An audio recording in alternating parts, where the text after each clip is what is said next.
Salut à tous, on est en pleine ferveur du mercato estival, il y a des transferts de partout, du pognon de partout, enfin presque partout.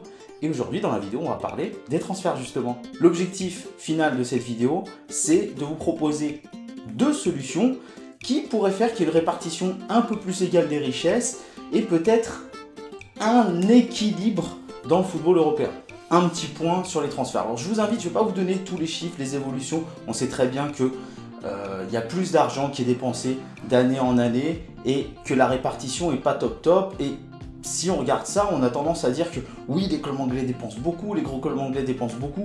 Je vous invite à aller dans la description, à aller sur le lien du CIES, le Centre International d'Études du Sport, et vous verrez que l'inégalité se fait plus peut-être en Liga et en Ligue 1 par rapport aux gros clubs et le reste du championnat. Et je vois aussi, notamment sur les réseaux sociaux, des gens s'interroger sur les prix de certains joueurs. Là, aujourd'hui, au moment où je tourne la vidéo, Lukaku a signé pour Manchester United pour 85 millions d'euros. La saison passée, Pogba a signé pour plus de 100 millions.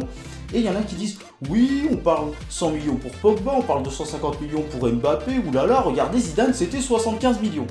MDR. Non mais stop avec ça. Zidane, c'était 15 ans avant Pogba. Je pense que si le transfert de Zidane avait lieu en 2016, en 2017, Zidane aurait coûté plus de 100 millions d'euros. Il faut savoir que d'après un petit document, toujours pareil du CIES, on vous explique comment est évalué à peu près le prix de chaque joueur. Alors vous avez l'âge, la valeur comptable, les contrats, les trophées qu'il a gagnés, enfin son statut en équipe internationale, son statut dans son équipe, il y a plein de choses comme ça, le poste, et tous ces paramètres rentrent en ligne de compte pour connaître le prix d'un joueur. Zidane avait 29 ans, il était champion du monde, champion d'Europe. Il n'avait pas gagné de Ligue des Champions avec la Juventus et le Real cherchait des joueurs capables de lui faire gagner la Ligue des Champions. Zidane était une énorme star mondiale à ce moment-là. La plus grande, pas la plus grande, il y avait des Figo, enfin ça se discute, mais une énorme star. On voulait créer les Galactiques, on a pris Zidane, 75 millions. Comme je vous le dis, ce transfert avait été aujourd'hui, ça aurait été 100 millions. Pogba en 2016, 23 ans, il avait lui aussi gagné des titres de champion comme Zidane avec la Juventus, donc de champion d'Italie, mais n'avait pas gagné de Ligue des Champions. Seulement pour Pogba, on va prendre en compte qu'il a que 23 ans, qu'il a une marge de progression, alors que Zidane était au sommet de son talent, même s'il a encore brillé plus tard, mais il n'avait pas de choses à apprendre particulièrement en plus, alors que pour Pogba, il y a encore des choses à travailler. En plus de ça, il y a une valeur marketing pour le joueur. Pogba est une marque qui fait vendre. Donc forcément, c'est un transfert de 100 millions. Sincèrement, je vous dis, c'est l'équivalent des 75 millions de Zidane il y a 15 ans. Pour Mbappé, c'est différent. Il vient de se révéler. Il a 18 ans et en l'espace de 6 mois, il est passé du statut de joueur quasiment pas connu à pas star mondial, mais star en devenir en fait. C'est-à-dire qu'en 29 matchs avec Monaco, il a marqué 15 buts et fait 8 ou 9 passes D. Il a marqué 6 buts en 9 matchs de Ligue des Champions et je rappelle qu'il a marqué en 8e, en quart et en demi. Ça veut dire qu'il s'est révélé au grand public mais il a été constant. Partant ce postulat-là, on peut se dire que Mbappé ne peut que progresser et ne peut que être meilleur dans les années à venir. On n'imagine pas Mbappé s'arrêter ou stagner. Vu la régularité qu'il a eue et l'explosion qu'il a eue pendant ces 6 mois, avec en plus sa titularisation face à l'équipe d'Angleterre qui a été excellente, son statut a changé dans son club, en équipe de France, et donc forcément, il y a une grosse plus-value. Donc là, on parle d'un joueur qui a 5 ans de moins que Pogba au moment de son transfert. Ça veut dire encore plus de progression, peut-être encore plus d'impact marketing. On parle d'un joueur qui, si par exemple, il signait demain à Arsenal, serait marketingment parlant peut-être plus fort que Thierry Henry, et idolâtrement parlant peut-être plus fort encore que Thierry Henry. C'est énorme. Donc voilà, il faut prendre en compte les différentes caractéristiques des joueurs.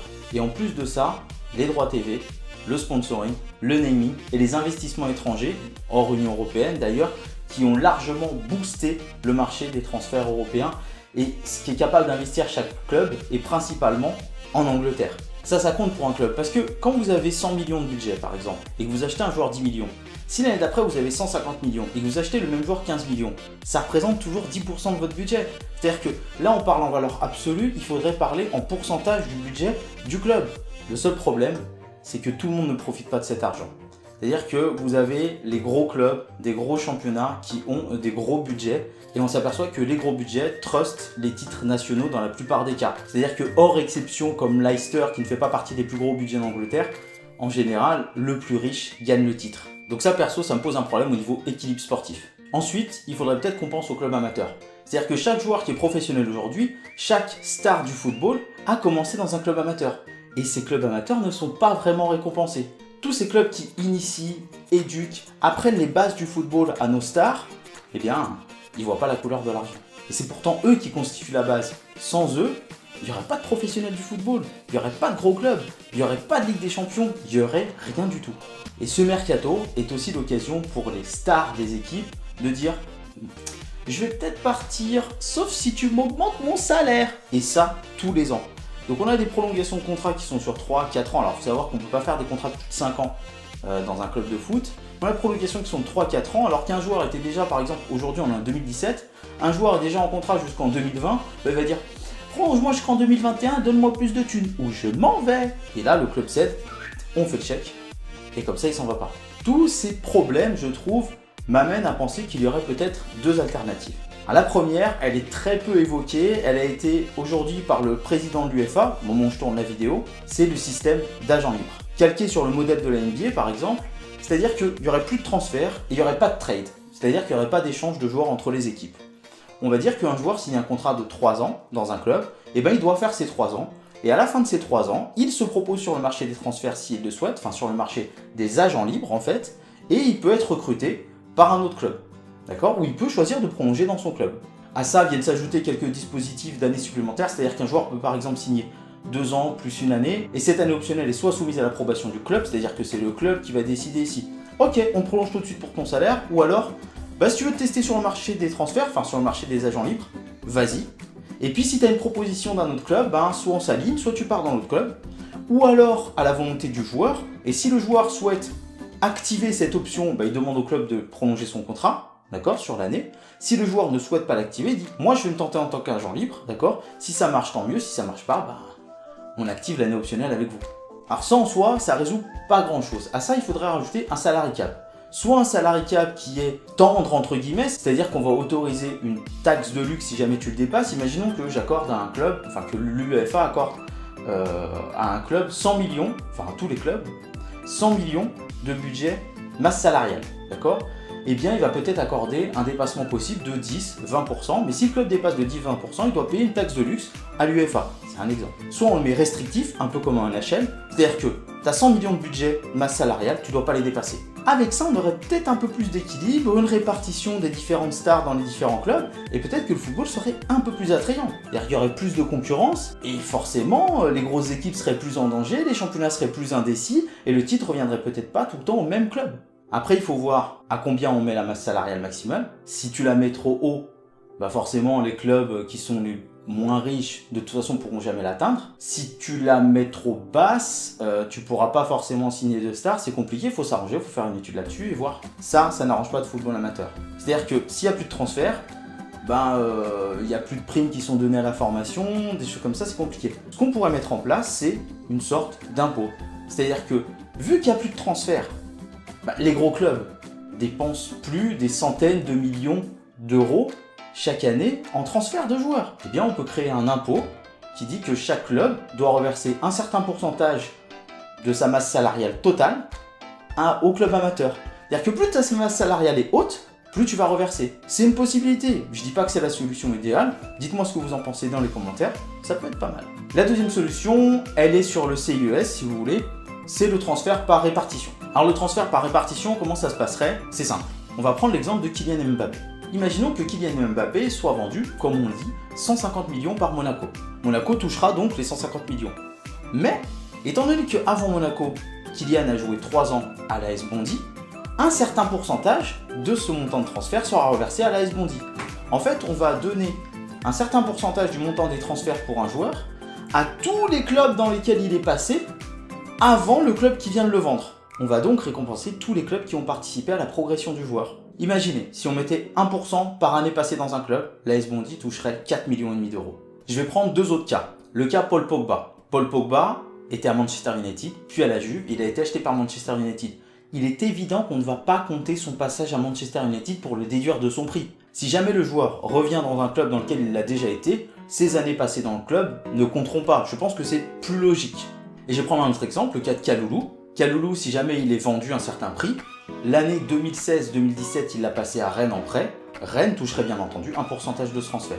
Cette solution peut être très intéressante, car les clubs amateurs ne seraient pas oubliés. Alors il faut voir à partir de quel âge on prend en compte la formation du jeune joueur, mais je pense qu'un joueur commence sa formation à 8, 9 ans, peut-être 10 ans, il faudrait le dire, peut-être 10 ans, histoire qu'on lui apprenne les bases. Avant c'est peut-être du jeu, mais c'est quand même de l'éducation, et ça récompenserait tout le travail des bénévoles, tout le travail des clubs amateurs qui apprennent les bases quand même à nos joueurs.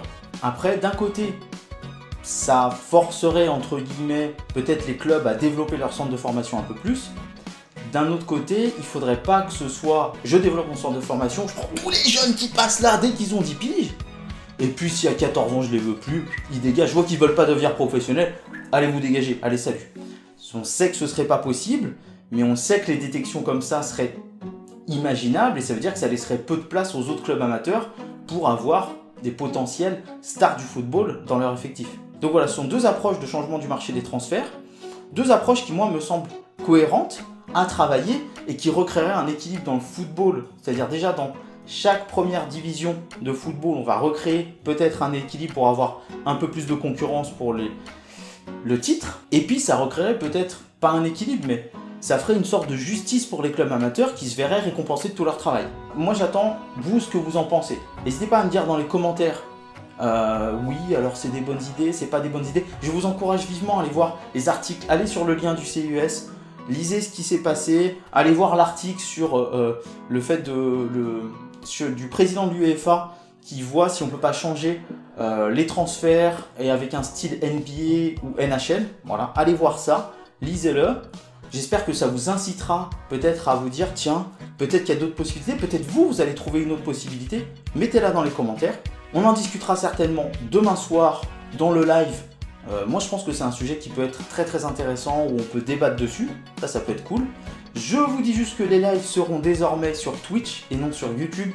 Tout simplement parce que le tableau de bord, le chat, c'est beaucoup mieux sur Twitch. C'est vraiment pas pratique du tout sur YouTube. Donc, même si je sais que Twitch c'est pour le gaming et YouTube c'est pour le foot, sincèrement, tant que YouTube ça reste comme ça pour les lives, on fera ça sur Twitch.